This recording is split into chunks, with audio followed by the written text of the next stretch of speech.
Hi, hello, Sincerely B. Hey, okay, so pronounce your name for you. I don't want to keep calling you by your government name. It's Brandon Brown, but I'm trying to talk to you. Yeah, that's Griot B. Griot, Griot. Griot B. Yes, All ma'am. right. So Griot B, how did you get that name? Where did that name come about? So do you know the story of what a griot is? Yes, please. Educate. Okay, so yeah, in West African tradition, prior to Islam coming and writing being the main way of recording history, our history was passed down by these individuals called griots. They're still alive today. Some people, some countries, they call them dwellers. There's different names for them. It's a caste system. Typically, you're born into it, so it's generational. But Okay. they're learning and reciting the history of the kingdom, of the village, etc. They served as advisors to the king. Mhm. But they did it by stories and music. And so that's what I am for this generation. When I thought of an artist name, I said, okay, I teach about history through music. I'm a griot. So I'm the holder of history and I teach it and pass it down through storytelling. So yeah, that's what Yeah, I you do that. I do it well, exceptionally well, some might say. So Oh, yeah. well, I mean, I would say you do it, more than exceptionally well because you're making songs and hits out of it and then educating us in the interim, So I'm gonna say that you're doing exceedingly abundantly well with it all. In the name of Jesus. Thank you. Thank you. Hey, Glad you picked it up. I love it. you. My daddy was a preacher, but Oh, yeah, I got in trouble because I went to church and changed all the pictures of Jesus black, and they didn't like that. So that's just me. I just oh my gosh. So that why you turned around and was like, let me go be a teacher so I can teach these kids not to go do what I did when I was young. they was tripping. Anyways, but no, I think I am a purveyor of truth, and I've always been about truth. Whether that truth is difficult to swallow or not is on the people, but it does not mean the truth should not be taught and accepted. And so I think as a youth, I've always been about doing uh, what is accurate, not necessarily what is comfortable. Yes, ma'am. Yeah. And I can tell a lot of that in your music. But you know, I enjoy listening to your music first and foremost because some stuff, it's not tailored just to kids, And I saw your little video, not your little video, but I saw your video and it was like, okay, oh, okay, okay.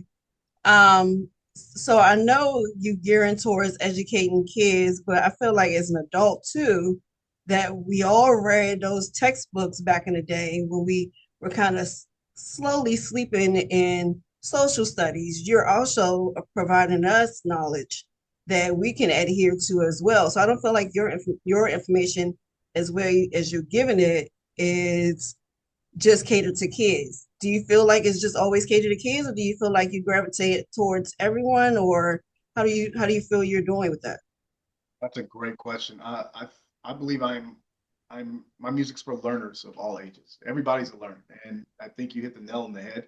So often when we have our concerts and we have our shows and we have teachers come out, chaperones, parents, they're always saying the same thing. I wish I had this when I was a kid. I did not know this information, and so the beautiful thing about music is it connects cross generation, especially if it's good, right? And so Yeah. in my efforts, what I attempt to do is make it sound for the youth as much as possible, but the content of it be something that adults can learn from and appreciate because that sparks discourse, and that's what we need. We just need to talk to each other more and have conversations, difficult or not, because by doing so, we become more enlightened as a people.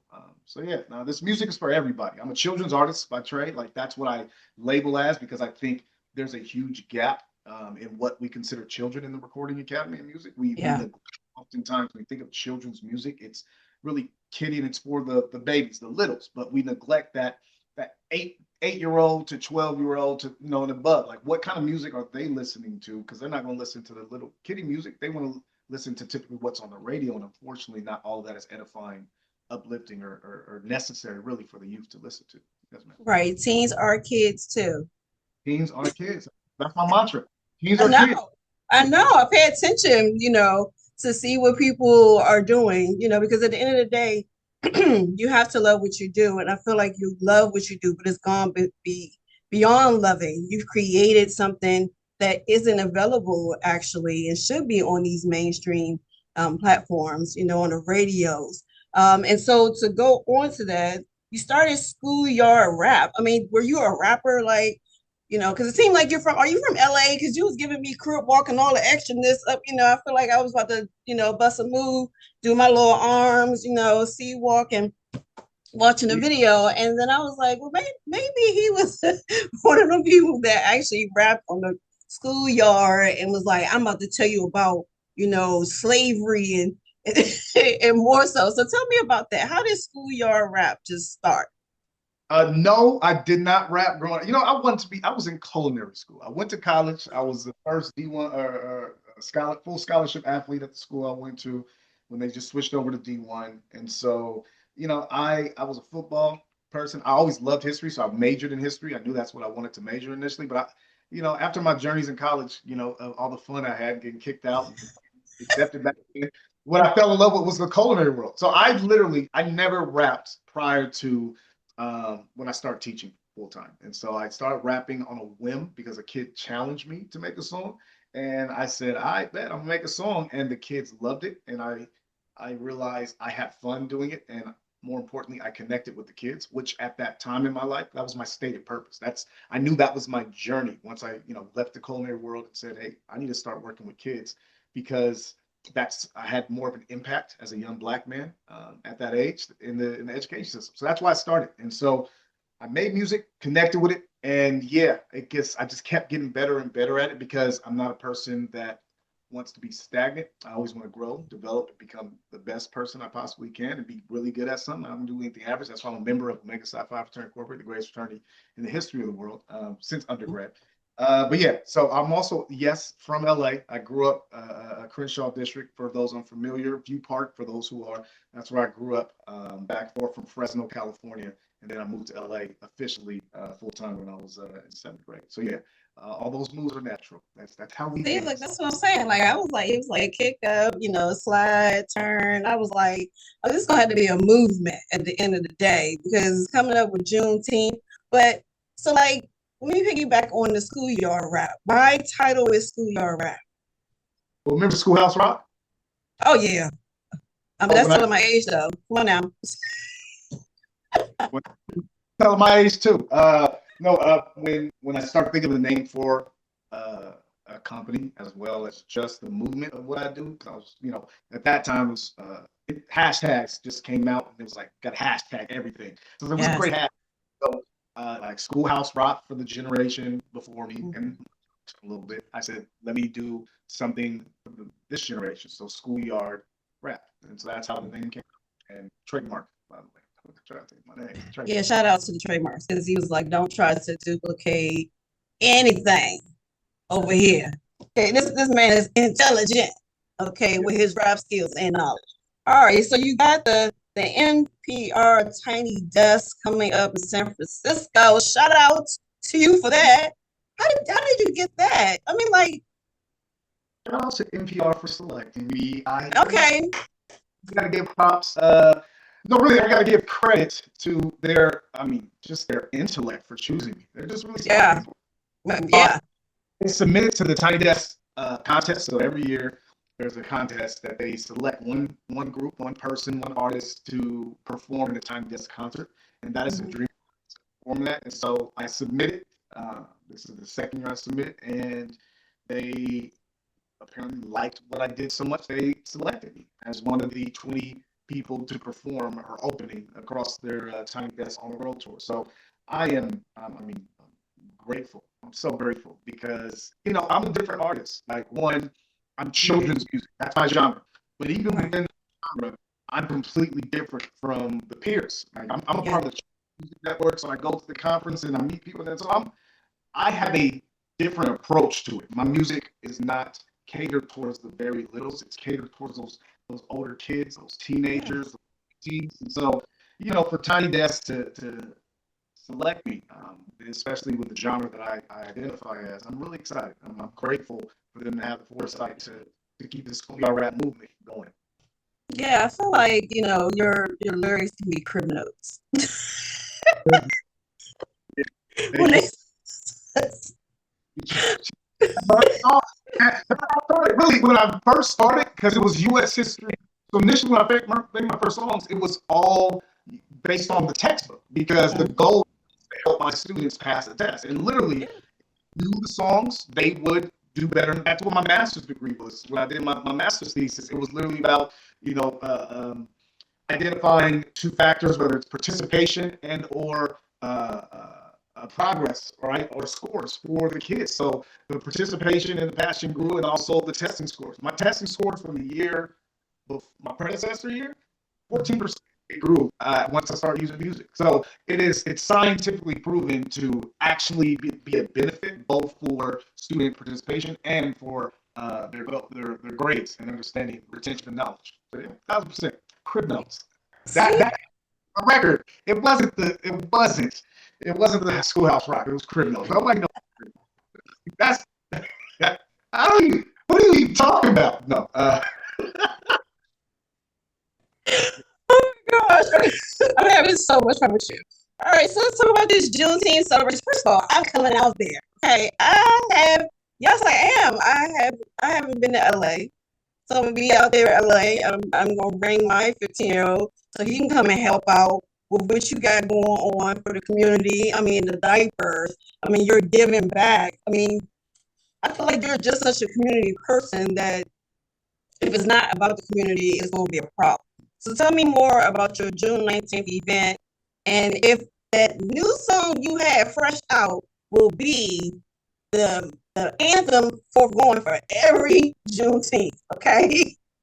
Fingers crossed. That's the plan. I got it's in the music game. It's really about getting the traction behind it. So obviously everything we're doing here and these interviews will help spread that. So please, Yes, because it's really a great song and it's educational. But it is. And catchy. it's catchy. I did a great job writing that. You did. You're teaching. I think that this Juneteenth event, it's in partnership with my company, Schoolyard Rap, a nonprofit, Hard for Us, and then another nonprofit, Casa Cares. And Casa Cares, they provide all the diapers and food giveaways. They're a phenomenal organization that works in California. I reached out to these organizations because I wanted to make this event more than just the concert. I want it to be something where people they leave better off in multiple ways. Right? Now, I'm gonna edify and I'm gonna uplift their mind and their soul. But what about their bellies and their stomach and their this economic situation everybody is in currently? It's important, and so I feel like the whole community and the whole person needs to be taken care of. It's a holistic approach, really, to Yes. what we're. So that's what this is about. Really, making sure that some resources are provided for the community members, and then also that they leave just feeling so proud to be Black and so empowered of what they can do. And that's often not something for the youth on Juneteenth, just in general. So we have like parades, and that's nice. But then in the evening, it's really anything. So I said, let's do something where we can do a family event. And that's what this event's going to be about. I'm happy you're coming. You're 15-year-old. At the end of it, you got to ask them like straight up, hey, what did you think about the show? And I'd love to hear the response. I'm not going to. I won't guess, but I'd love to hear what he says. You definitely gonna get some feedback. He's one of those people that would definitely give feedback. He's just like myself as his mom. So in a great way. So with Juneteenth, how significant was it for your new song Fresh Out to be, dropping on that, dropping out now to be a part of, the celebration that you're bringing into the community. They, like you said, they coming in, they get in freshly with their mind, they getting more information that they left out with, their bellies are full, their souls are full, their pockets are full, and it's not monetary, but why did you feel like, okay, you know what, here's the prime time to rock this out? Because you was truly talking Juneteenth in the video, even though you had a little cookout. I wasn't invited to, but that was, you was teaching us about Juneteenth and the importance of it. So why did you feel like putting out the song now in preparation for, the 19th coming up? Why did you feel like that was important? I think that every holiday, it needs an anthem. You know what I'm saying? You need something to listen to, and it's a line dance, right? So it's a new age line dance that I introduced in there. It celebrates Black joy and community, and it's inspired by our Juneteenth traditions. Like we in my family, we celebrate Juneteenth. We do a barbecue, a cookout. We have time for family to come over, and it's like a family reunion. That's what the video shows and Yeah. highlights. And I felt it important for the song to come out prior to Juneteenth because I hope that, if not this year, at least by next year, when Juneteenth hits, we all playing this. And so sometimes, not just because of the fun dancing aspect of it, which is important in cookouts, but also the lesson I teach in there. Because a lot of people don't know why Juneteenth is a thing or how it happened. A lot of people think Lincoln freed all the slaves, and that's not the case. No, but yeah. Just those in the Confederacy, not necessarily those in Maryland and other. They got the slave owners got reparations. We'll talk about another day and another time. But this song also teaches what Juneteenth is about. And so I think all in all, you have the education, but also the entertainment, which is schoolyard rap in general. So yeah, I'm excited for the song. You gotta watch the video. Oh, I saw it. That's what I was saying. I saw I know you're gonna be out there on Juneteenth doing dance. I'm gonna lead the dance, okay? I'm gonna lead it. I'm gonna learn it. I'm gonna lead. I'm gonna bring my two-step in because the line dance, as you said. Okay, so look, congratulations, shout out to you. Your event is sold out. Yeah, sold out now. I'm blessed. I can't complain. I think the amount of people showing up is phenomenal. I'm excited to give them the best show they've ever seen.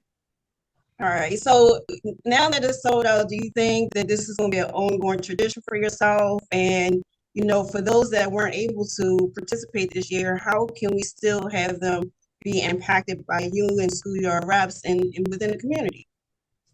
Yeah, I'd love to do this again next year. Maybe I hop to different cities each year. Maybe that's what it is. So yeah, I'd love to do it again. I would, obviously, I would need to find other community partners. So the financial burden isn't solely on me, which is fine. But if we're trying to make it bigger and better, go to different cities, I think having organizations be a part of it would be amazing. So shout out and calling card to any organizations, future sponsors who want to support in this in the future. So that way we can reach more people and have it as much more massive. But if you want to follow Schoolyard Rap or hear my music, listen, stream anything from Griot B, Latino history, Black history, U.S. history, Asian Pacific Islander, I got it all. It's all on Spotify, Apple Music. If you look up GRIOTB, you can find it. If you want to stay abreast of what I'm doing and the different tours that I'm putting on, follow me at the Griot B, THE Griot B on Instagram. And if you want to know about if you're a teacher, if you're an educator, and want schoolyard rap, my company, my music, the music that I select specifically for schools, which is obviously sometimes different than what I put out for the masses. If you want that in your school and have just a inclusive, educated time for your kids, look us up at Schoolyard Rap One on all platforms and all social media platforms. I'm glad you said that because that was one of my questions that were remiss is, how do you feel like, do you think that if you push your music so far that it will be a part of the curriculum for those education, for the elementary and middle schoolers that are struggling with, Black history, because the type of music that we're listening to now isn't about culture, right? It's more about something else, and it's not really feeding the souls. It's harming the soul and the mental health of those. So do you feel like, you're going to be able to one day have your music put in as a, part of a curriculum for the schools that is like, okay, yeah, I mastered that because again, you're a person that's a goer, a doer, just like I am myself, and I feel like that would be like the epitome of it all to have your music placed as a curriculum inside of these elementary schools and middle schools. So it can be a part of really learning because kids nowadays don't really look at textbooks, honestly. Like we were looking at textbooks, we were highlighting, we was folding pages, ripping the pages out. But now everything is so social media minded and heavy that if they have that song just going on in their mind, it's like, okay, we're gonna break down, this part of history. Would you have a problem having it as a curriculum, and would you have a problem talking about other history as well? Beautiful things, SincerelyB. Talking to Griot B, but hold on, let me take these off real quick. Hi, I'm Brandon Brown. I'm the CEO of Schoolyard Rap. For the past 8 years, from quitting my job as assistant principal, I have started the company now. We have been to over 28 states, over 2,000 schools utilizing music to educate kids. We also develop curriculum that teachers and schools when it comes to using the Bill Uh-oh. Education, Bill Nye the Science Guy education platform, where we have a TV show that's about different various aspects of CTE, which is career technical education. So, the cool part is, as an artist, I'm unknown in the sense where a lot of people don't know the name Griot B. In the education world, my company, Schoolyard Rap, especially in California, has made waves for the past 8 years. And in that sense, as an artist, I'm one of the more successful artists. I'm one of the most successful artists out there because for years, my music has generated revenue and been heard by people, though they see it under the guise of my company, Schoolyard Rap. Because I oftentimes like to separate the person from the business. So to answer your question, yes, curriculum, we have it, we do it as a company. It is not just Black history, it's everything. And that's the beautiful thing. It's And I see good. Yeah. what it is just highlighting different examples of excellence for kids to see throughout time. And it's scaffolded. So elementary content is different from middle school, which is different from high school. And so as Griot B, we talked about earlier, some of my content is very deep and it's not necessarily appropriate for elementary. But so that's why I'm very selective of what songs are chosen through Schoolyard Rap to be used for elementary or for high school, which different grade levels. So yeah, that's what we do. Hold on, back to Griot B. Yeah. Separating the man from the myth. I love it. Oh my gosh, it was such a joy speaking with you. The conversation was amazing. And, to be able to talk to you and feel the passion and the knowledge base behind it and why you are doing what you're doing, I just love it. So shout out to you. Oh man, thank you so much. All praise be to God Most High, for blessing me and keeping me safe and successful in this journey. So, and of course, my wife who makes sure I stay in line. Shout out to her. That's what we do. That's typically what we do.